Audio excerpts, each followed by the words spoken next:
total of $18 in one account, and I'm negative 100 and change on the other one.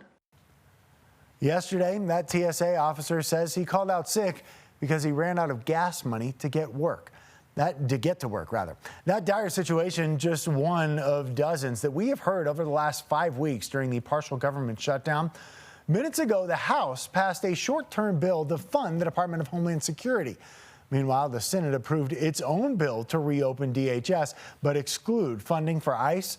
Still, the shutdown is far from over. The just approved House bill still needs Senate approval, and the Senate just went on a 2-week Easter recess.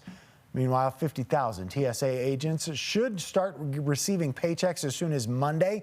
But if not, it's not clear whether if TSA workers will get paid again in the 2 weeks following the government shutdown, if that shutdown continues.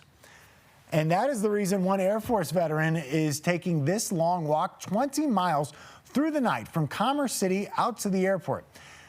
He goes by Big T and tells your reporter in Adams County, Gabrielle Vidal, that he can't just sit by and watch fellow Americans suffer.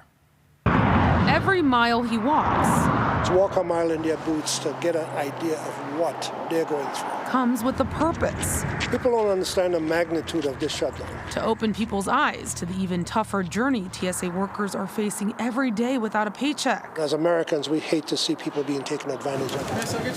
As the government shutdown heads into day 43, Air Force veteran Big T is taking his ongoing donation efforts on the road, walking 20 miles to DIA to raise money and provide donated gift cards, food, and other items directly to TSA workers who've been impacted by funding cuts, with just an American flag and his heart guiding him through the night. Many of the TSA agents were veterans before they became TSA employees, and we're not going to leave a veteran out there stranded through no fault of their own. Big T says the walk he's doing right now is still crucial, even with an executive order that could potentially pay federal workers this Monday. He says that these workers still face no pay throughout the weekend and could potentially face even bigger challenges after their pay. Their credit is shot. Once they miss a payment on their car or their house or mortgage or whatever, how are you going to recover a 750 FICO score that's going to go down into the toilet? Pile me up, buddy.